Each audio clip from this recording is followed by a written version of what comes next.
Oh, now don't be bashful. What size is she? All right, she's about. No. I mean, my size, a little bigger. Oh! Your size about 20 years ago, way back in the day.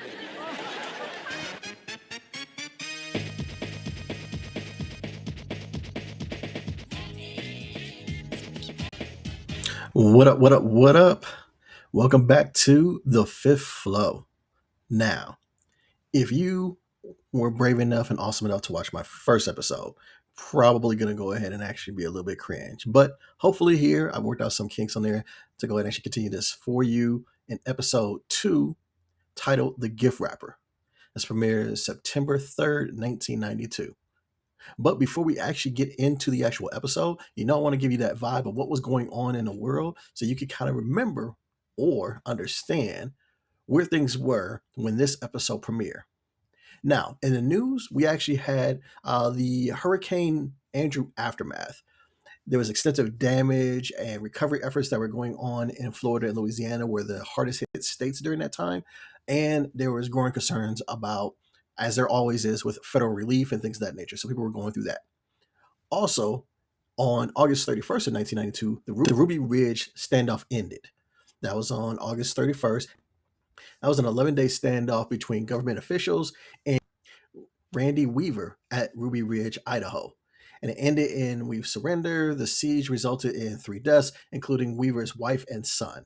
So that was a very formative type of thing that was going on in the news. I will go ahead and actually also just kind of give you some of the cultural things of 2 different things. One, in movie sphere, Clint Eastwood's Western Unforgiven was remaining number 1 at the box office. And some of the new releases that premiered that particular week are Twin Peaks Fire Walk with Me, Honeymoon in Vegas with Nicolas Cage, and Pet Sematary 2. And on the music front, we still had End of the Road as the dominant force for Boyz II Men. It was hit number 1 and was still continue its 13-week run as the number 1 song in America, while you still had songs like Baby Got Back, This Used to Be My Playground, Jump by Criss Cross, Baby Baby Baby by TLC, Achy Breaky Heart by Billy Ray Cyrus. Those were the things that were topping the charts during that week. So now you got a little bit of flavor of what was going on when this premiered. Now, let's talk about this episode, again, titled Gift Wrapper. Had a runtime of 22 minutes. It was filmed in Universal City, California on Studio 31. Directed by Stan Lathan. Written by Billy Van Zandt. Had a ratings of 16.2 million on Thursday when it ran at 8:30 Eastern Standard Time. Here's a synopsis for The Gift Wrapper. Wondering how to celebrate an anniversary with Gina, Martin gets some questionable gift-giving advice from his boss, Stan. Basic, run-of-the-mill type of sitcom type of plots there. So nothing too heavy lifting.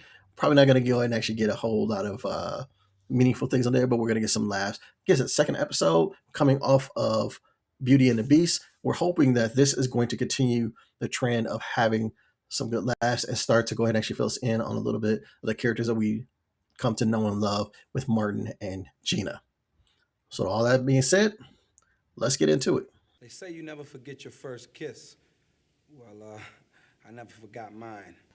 So to start this episode, Martin gives us another monologue. And in this monologue, he's actually talking about his first kiss. And it was with a girl named Rachel Wyatt, which kind of makes me wonder if she was actually real or not.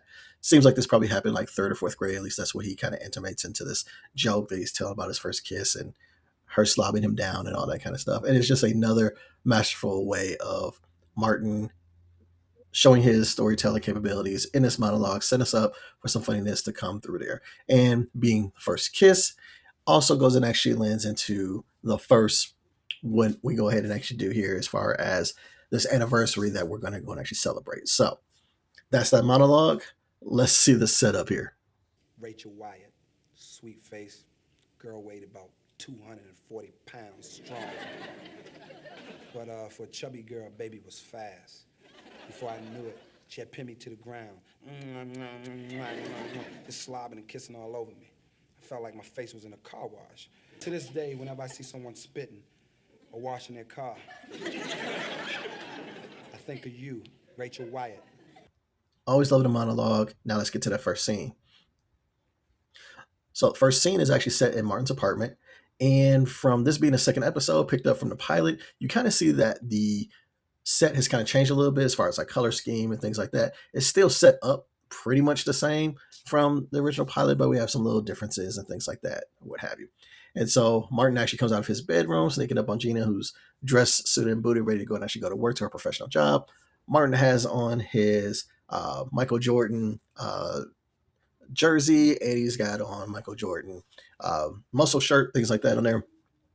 And Martin obviously was one of the big culture changers as far as what he went ahead and actually wore on his show. Because if he was not, he was either wearing something that was sports related, or if he was wearing something that was stylish, something that people want to go and actually rock. In this situation, he was big on Jordan and the Chicago Bulls, and that run kind of coincided with his fashion choice and things like that. So him going actually wearing the Jumpman and things like that really caused out of where we were as far as fashion during that time. So Martin goes ahead and actually is messing around with Gina like he normally does in the morning, being his usual silly self. Martin, quit messing with me. I'm eating my cereal now. You want some sugar with that sugar, girl? No, hey, stop it. You're gonna make milk come out my nose. You know what I like. Baby, make it go plot out. Which is cool. And Gina always is professional. She loves him for it and whatnot. And here we actually go ahead and actually see an allusion to something that'll go and actually be important later down into the episode. And it kind of proves that while Martin is acting silly, he absolutely hears everything that Gina says. I'm reaching for you. You know what you need? Oh, I know what I need. You need a footstool. Thank you. A what? A footstool. My grandmama used to have the sweetest little hand-embroidered footstool. Whenever I was real good, she would let me sit on it and tell me stories. So again, Martin wants to go ahead and actually get a little something with Gina and all that kind of stuff, trying to get it started. She has to obviously have to go to get to work. She's waiting for Pam to go ahead and actually come on through. And she was saying like, hey, don't worry about it. It's our anniversary anyways, because it's the anniversary of the first time that Tonight is our one-year anniversary of the first time that you know. No, I don't know. What? The first time you ever said the L word. Lick me?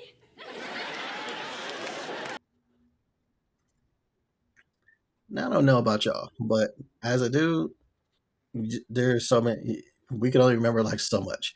And the first time that we did anything in relationships or whatever is not going to be celebrated anniversary. Better wrap that all up into one, what have you. But it's actually a microcosm of the men, women aspects and all that kind of good stuff on there. So we love that this is an anniversary thing that Martin is going to have to go and actually navigate in this particular episode. But Gina's saying, like maybe we could go ahead and actually do a little bit of something. And then, of course, she goes back there to go ahead and actually get ready for it. And Pam comes in, knocks on the door, barges in, what have you, ruins the whole mood and whatnot. Of course, she's giving him suggestions on things that he could go ahead and actually get for the anniversary. Don't be cheap. Pretty much co-signed by every female ever to the males and all that kind of good stuff. Look, Gina told me today's your anniversary, and you have to show how important it is to you. And the way you do that is you get her some jewelry. Good jewelry. Please don't get her that cheap gold-plated crap.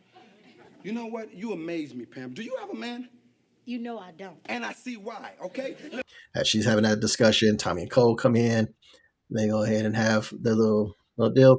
With all this commotion going on, Gina comes back in and says like, hey, let me go ahead and get up out of here. Because that's what she's like, hey, look, don't worry about it. We're going to go ahead and actually get down tonight for the anniversary. So it's a nice microcosm of them, their living situation, their living style. And you kind of get the aspect of how all of these friends interacted. It's way more comfortable now in episode 2 that they know each other. Everybody's a little bit more comfortable around each other, saying things and all that kind of stuff. And you start to see the sprinklings of the Martin Pam back and forthness that's going to go and actually happen later on in the series that we all come to know and love. So all of that is placed in this particular episode and the scene. And I absolutely love it. So once we're actually done with that scene, we actually go ahead and actually get a brief scene that, because Martin's a little bit upset that Tommy kind of checked him in about, hey, make sure you do right by Gina for the anniversary and all that kind of stuff. He's like, hey, man, I got it. Martin kind of kicks them out. So the next little quick little scene is actually Martin and Cole in the hallway, and they run into Shanae. And Shanae goes ahead and actually is getting ready to go and actually do the workout. Tommy don't want to be bothered with her. Cole and her are cool and whatnot. And it was going actually, it was a funny scene of going actually seeing Shanae basically go ahead and actually rocket Tommy and go ahead and actually giving him one on the basketball. I won't say on the basketball court, but right there in the hallway, going actually showing that she got game and probably should have went ahead and actually had a little bit of a different mentality or whatever. Now, me personally, if you go and actually get somebody like Shanae, and actually take her down to the court or whatnot, like Cole said, take her with you. You can go and actually make some money if she's really that cold, because that's how it was actually kind of funny there. So, nice little scene, nice little setup. Is a little bit more of a nuance of understanding where they're at.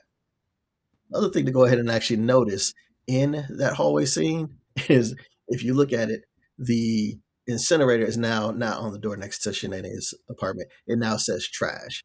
So that's actually interesting. Also, there's like this little lost dog notice that's actually next to Shanae's apartment. And I'm gonna go and actually try and make note of that because I don't think I ever noticed that in the beginning, what have you. But I think we're gonna go and actually see how long that notice is up before they go ahead and actually take that down. That's all the hallway scene. Next, we actually go and actually flash forward to Martin's job at WZUP, where he's going and actually interacting with uh, Sean and Stan, and he's going to go ahead and actually get in with that. But before he does that, Martin is going to go ahead and actually entertain and talk about this whole anniversary thing, and he kind of states what's been bugging him about, anniversaries and all that kind of good stuff, right? And of course, he always recycles stuff on there so that he can go and actually get off of his callers. So his first caller is actually Bentley Kyle Evans is caller one, and he has a change up with his voice from the initial pilot. He was on that one as well on there, and it was just like a little bit of a humorous little dig or whatnot. Hello, Mason. Nah, man, this is Martin. Okay. Hey, Mason. I'd like to dedicate this very special song to my old lady. It's our anniversary. We've been together 7 beautiful days. Well, that's beautiful, man. But listen, man, this is talk radio, man. All right? We're talking anniversaries. Well, did I win some piston tickets then? Caller two was Benny R. Richburg Jr., and he's actually in 5 episodes of Martin, and he was actually on screen in season 2 for an episode. But his actual real claim to fame is that he was either a producer or co-producer on 41 episodes of Martin within the first 2 seasons, what have you. So while he plays that second voice on there, he actually is actually an important cog. And if I'm not mistaken, on that voice, that's actually a lot of people would go ahead and actually know him to become D, one of the callers in a couple of the episodes. D, who actually seems a little bit dangerous out there. Like if you're in a relationship with D, you probably should be running from him. Yo, Martin, I got an anniversary for you, man. All right, well, what's up? I just celebrated the anniversary the first time I caught my wife cheating on me, man. Well, what gift did you give her for that? Oh, something real special. 4-alarm fire. Burnt her lover's house down, man. Next, we go ahead and actually get, Sean coming on in and talking with Martin. And you kind of wonder on there, is Sean actually, is he engineer or is he producer? I guess he's both or what have you. And that makes sense because we're talking about Stan being cheap or what have you. But in the pilot episode, he was in the same room with Martin as like a producer. Somebody's going there and cutting things off and stuff like that. Now he's actually coming in after the show. So it makes you think like he's an engineer or what have you. But whatever the case may be, Sean coming in there and doing his usual goofy shtick on there. And he actually has what I would go ahead and actually say is a very astute thing on what women go ahead and actually want. Yeah, I got an idea, though. What's up? Jars. Big jars. Women just seem to love sticking things in jars. Yeah, jars. I don't know. I think Sean was onto something. But in the midst of Sean and Martin talking, we go ahead and actually get Stan coming in there with his usual fit. And the fit craziness is hilarious because his fits get more and more wild all the time. And of course, Stan's first piece of advice to Martin is get Gina something that she ain't gonna want that is really for you. And then that way, when y'all break up, you ain't out nothing, right? Probably not the best advice to give. Then the second part he goes ahead and actually tells him is, well, go ahead and actually gives him a little card, says, hey, go tell this lady that I want to actually sent you. Trashy underwear is what it's called. And of course, no reasonable guy is going to go ahead and actually go to trashy underwear to get an anniversary gift, right? Of course not. No one would ever. But then again, if you're put into a hard place, hard spot on there, you might just do it. You go to this place, bro. Hey, man, trashy underwear, man. Shut up, man. See, that's your problem. You don't listen. Martin, they got everything. Hey, changed my life, man. Next scene, we are at the night of the anniversary later that day. And it's our first look at Gina's apartment in this show. Now you can definitely tell that it's styled by a woman because you got pillows, you got accident furniture, all that kind of good stuff. We never ever see any of the rest of the rooms in Gina's apartment for the rest of the series, but we do at least go and actually see her living room, and it's nice. You can tell it's more upscale than what Martin was having, right? And a couple of things to go ahead and actually just kind of ask about here. Take a look at the black doll that's in Gina's corner by the door. Now that is a black version of a My Buddy doll. If you don't know what My Buddy doll is, it was a doll that was made for boys and girls that came out in the 80s. And I'm sure Gina kept hers because she'd have been right in the age of like probably being like a middle schooler or something like that to have gotten it or what have you. But it was it's hilarious to go ahead and actually notice that now because the My Buddy dolls were the ones that kind of inspired the Chucky dolls. So now it kind of puts that a little bit creepier, a little bit weird, all that kind of jazz, right? So that's Gina's apartment. Now we're in Gina's place and she's got it all decked out. She's got food on deck. She's dressed just smooth and sexy. And now I realize like, oh, she really did mean about this anniversary. You was trying to gloss over it, my guy, but she was ready to go. She had a gift waiting for him and he is stuck because he does not have anything for her. He goes and actually makes up a whole little thing on trying to, he tried to go ahead and actually wrap up a candle for her. A little something, something.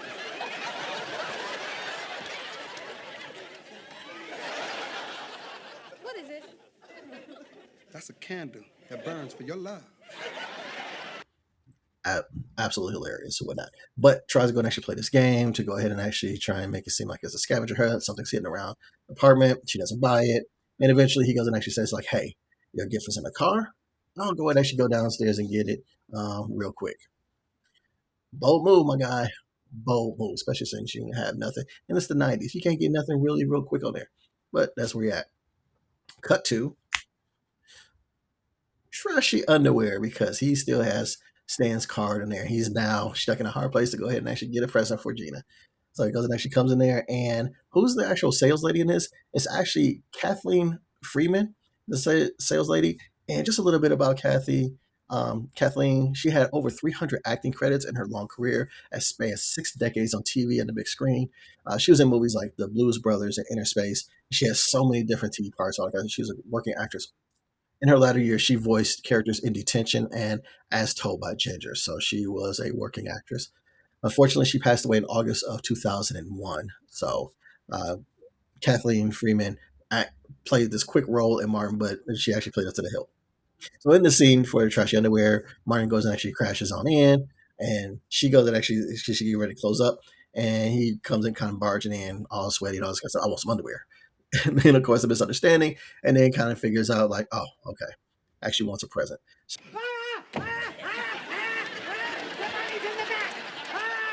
No, I don't want no money. I want some panties.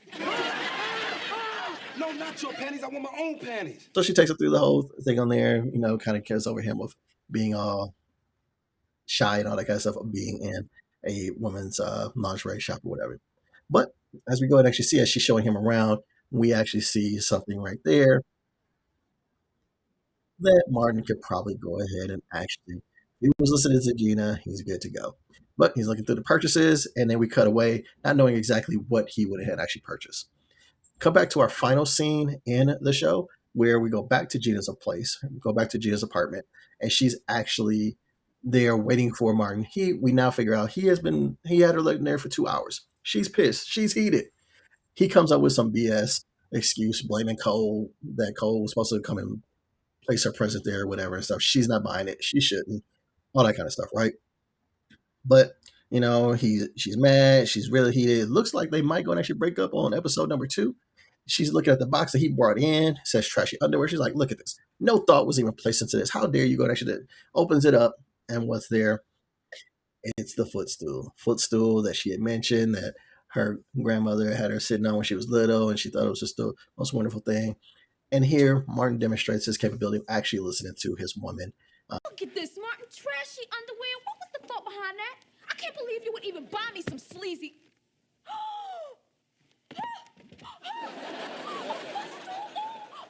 Yeah, now you all on mine.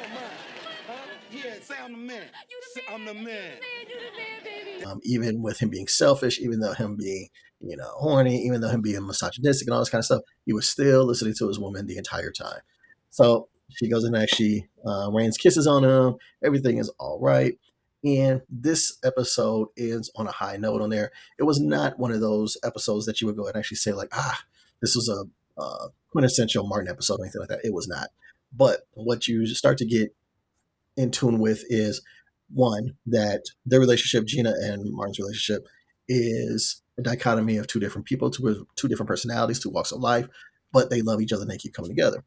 You start getting the symbolism of, or not symbolism, but you start understanding how the friends are going to interact in this relationship. That Pam's going to be a little bit of an agitator. She's going to go ahead and actually crack on Martin when she gets a chance to. Martin's friends are going to, their say so or whatnot.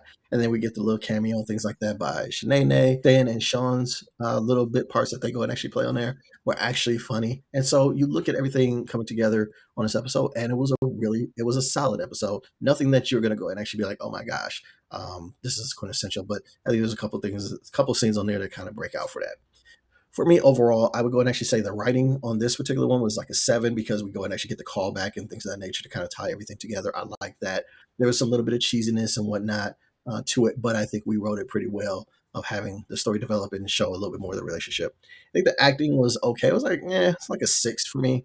There was nothing super funny in there, so they didn't have to work with anything too crazy. The scene in the lingerie shop was probably the funniest scene in this whole episode of just going ahead and actually having interaction between Kathy Freeman and Martin. That was actually a well-written scene. And it's funny and all that kind of good stuff.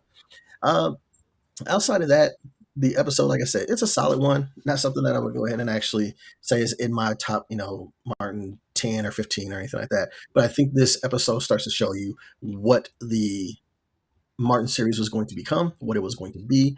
And it was just one of those things that you understood why people could go and actually come on back and again.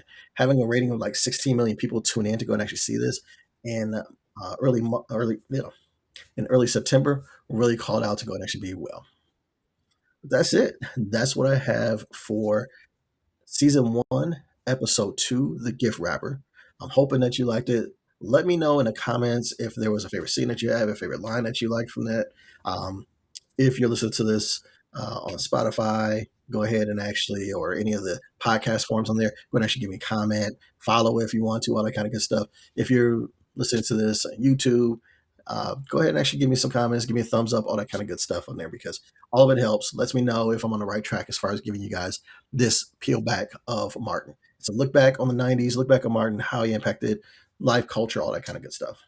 But until the next time, I'll holler at you. And until that time, you know what you need to do. I've been waiting to say this all year, and I'm going to say it. And this is a good time. Get the stepping. Step.